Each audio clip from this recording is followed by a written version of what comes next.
بات یہی ہے، یہ تو بعد میں آپ کو ایک حدیث قدسی سناؤں گا انشاءاللہ، اگلا جو درس ہوگا اس کے حوالے سے بہت سی باتیں واضح ہوں گی۔ اس وقت یہ ہے کہ اصل نماز یہی ہے، یہ سورہ فاتحہ۔ چنانچہ میں آپ کو حدیث سنا رہا ہوں جو صحیح بخاری میں بھی ہے، صحیح مسلم میں بھی ہے، جامع ترمذی میں بھی ہے، سنن ابی داود میں بھی ہے، سنن نسائی میں بھی ہے، اور بہت سی کتابوں میں موجود ہے۔ اور یہ عن عبادہ بن صامت رضی اللہ تعالی عنہ، حضرت عبادہ بن صامت سے ہے مرفوعا کہ حضور نے فرمایا لا صلاۃ لمن لم یقرأ بفاتحۃ الکتاب، اس شخص کی کوئی نماز نہیں ہے جس نے کہ سورہ فاتحہ کی تلاوت نہیں کی۔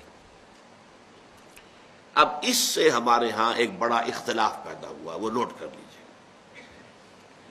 ایک رائے یہ ہے، آپ اگر علیحدہ نماز پڑھ رہے ہیں تو ظاہر بات ہے کہ آپ کو ہر رکعت میں خود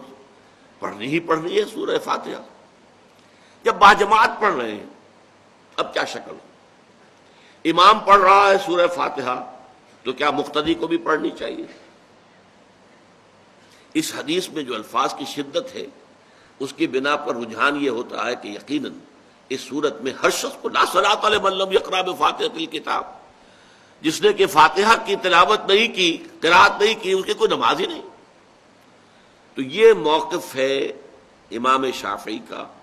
یہی مسلک ہے ہمارے اہل حدیث بھائیوں کا کہ آپ چاہے اکیلے نماز پڑھ رہے ہو، چاہے امام کے پیچھے پڑھ رہے ہو، اور چاہے امام جو ہے وہ جہری رکعت پڑھا رہا ہے اور چاہے سری رکعت پڑھا رہا ہے۔ خاموشی والی رکعت سورہ، آپ کو معلوم ہے کہ نماز جو ظہر اور عصر کی ہے تو چاروں رکعتیں جو ہے وہ سری ہیں، مغرب کے اندر آ کر دو جہری ہیں ایک سری ہے، عشاء میں آ کر دو جہری ہیں دو سری ہیں، سورہ اور نماز فجر کے اندر دونوں جو ہیں وہ جہری ہیں۔ تو چاہے جہری ہو چاہے سری ہو، آپ کو بھی لازماً جو مقتدی ہے اسے بھی سورہ فاتحہ پڑھنی ہوگی۔ اب اس کے لیے انہوں نے یہ طریقہ جو ہے تلقین کیا ہے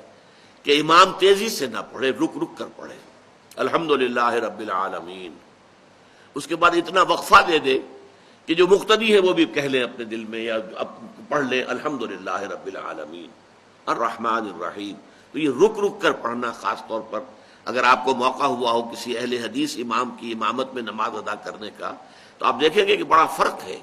ہمارے جو حنفی امام الحمدللہ رب العالمین الرحمن الرحیم مالک یوم الدین ایاک نعبد و ایاک نستعین، چار آیتیں جو ہیں وہ بھی ایک ساتھ میں پڑھ جائیں گے،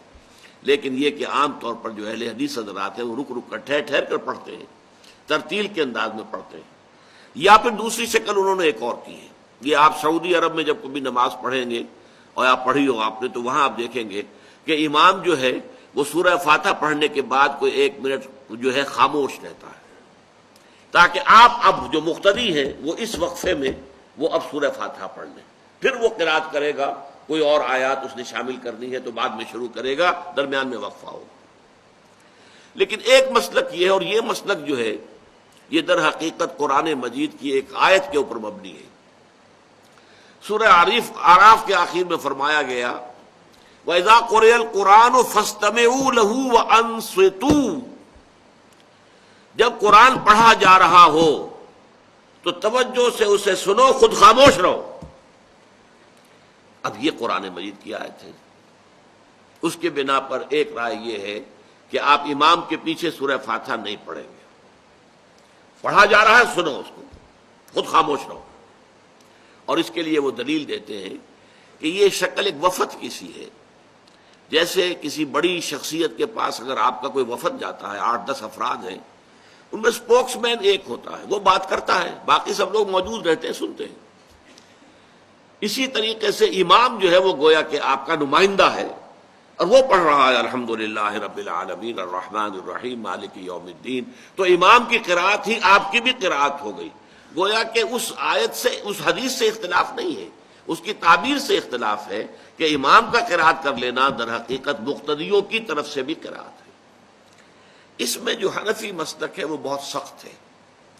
اور وہ یہ ہے کہ چاہے سری نماز ہو اور چاہے جہری ہو، ہر کسی بھی حالت میں مقتدی جو ہے وہ سورہ فاتحہ نہیں پڑھے گا۔ اب اس میں ذرا سا سوال پیدا ہوتا ہے کہ جہری رکعت میں تو اس آیت کا اطلاق ہو جائے گا کہ وَإِذَا قُرِئَ الْقُرْآنُ فَاسْتَمِعُوا لَهُ وَأَنصِتُوا، سری میں تو اس آیت کا اطلاق نہیں ہوتا، بہرحال یہ مسلک ہے، امام شافعی کا ایک انتہا پر ہے، ہر صورت میں سری ہو یا جہری ہو آپ کو پڑھنی ہی پڑھنی ہے، اور امام ابو حنیفہ دوسری انتہا پر ہے کہ چاہے سری ہو چاہے جہری ہو کسی شکل میں نہیں پڑھنا۔ امام مالک کا مسلک ہے درمیان میں،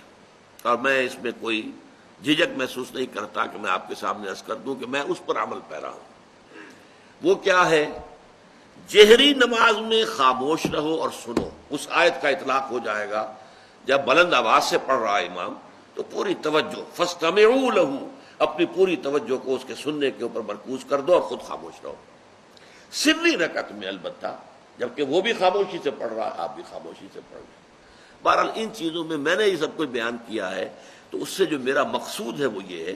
کہ معلوم ہو جائے کہ اس میں کوئی بڑی بنیادی بات نہیں ہے، نہ یہ کہ جو حنفی ہیں وہ اس حدیث کا انکار کرتے ہوں کہ لا صلاۃ لمن لم یقرأ بفاتحۃ الکتاب، کیسے وہ انکار کریں گے؟ اور نہ ہی کوئی جو حنبلی ہے یا اہل حدیث ہے وہ قرآن کی اس آیت کا اختلاف سے جو ہے وہ اختلاف کر سکتا ہے کہ اذا قرئ القرآن فاستمعوا له وانصتوا، لیکن یہ کہ اس کے پھر اس سے جو احکام کا استنباط ہے اس میں اختلاف ہو جاتا ہے، تو اس کو نہیں سمجھنا چاہیے کہ یہ کوئی بہت بڑی اہمیت والی بات ہے۔